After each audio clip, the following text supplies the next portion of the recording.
Titans Dolphins. Who you like? That barn burner. I'm going to go Treylon Burks here. Since it's a showdown slate, got to be a little bit more contrarian here with the dart throw. And last week I said, I wouldn't be shocked if Hopkins finally broke out with a big game. And sure enough, he did. 6 catches, 73 yards, and a touchdown.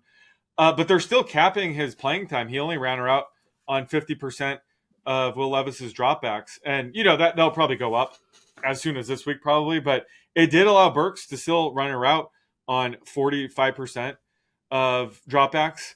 And he's getting some design runs. He has an 8 out of 18.2 yards downfield. So I think he's the type of guy where he probably is not going to touch the ball much, but he is getting those like explosive downfield looks. Again, he might get a design rush attempt or two. But either way, I think Treylon Burks is the type player in showdown sites you need to target, because I doubt anybody's going to be really targeting him. And he does, still have that kind of upside you do want to tap into when it comes to these one game slates. Yeah, he's been a big disappointment, but he does have that pedigree and no pressures on him. So yeah, well, he was supposed to be the AJ Brown replacement. Now he's just like the second stringer backup. Yeah, can barely get on the field. It's bad. It's bad. But that's the kind of guy you're looking for on these slates. Yep. Sometimes, not always, but yeah. I like it in that spot. Yeah, Lions Seahawks, sorry. So that's total of 47. Seahawks are 4-point underdogs on the road.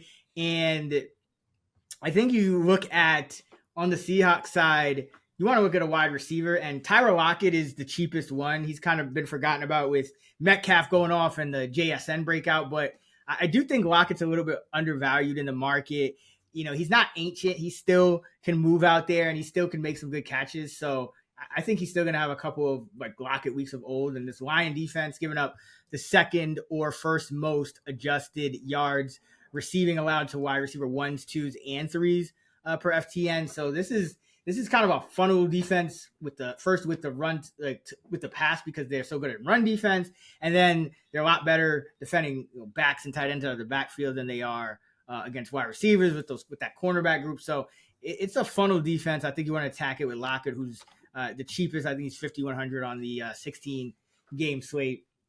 And we'll see what he is for some of the others, but like him. And on the other side for the Lions, I think they want to kind of get back to more physical play, and we saw them giving Montgomery a ton of work. So I'm going to go with Brock Wright, the number 2 tight end, who might start. Now I'm hoping that Laporta plays, because then I think Wright would become chalky somewhat, but it's still Brock Wright. I don't think anyone's too excited about starting him versus like a Tim Patrick, or even somebody that just got signed to the roster would probably make more get more hype. But Brock Wright, he's caught a touchdown on 7 of his 49 career catches, so he has a very high touchdown rate. He has some explosive plays to his name. He's pretty efficient. So I think whether he's stepping into the number 1 role, or if he's just in that number 2 role, or kind of a fringe, a bit player in this offense, he could pop on a 1-game showdown slate. So I like Brock Wright as well. The Seahawks, that's really been where they've struggled,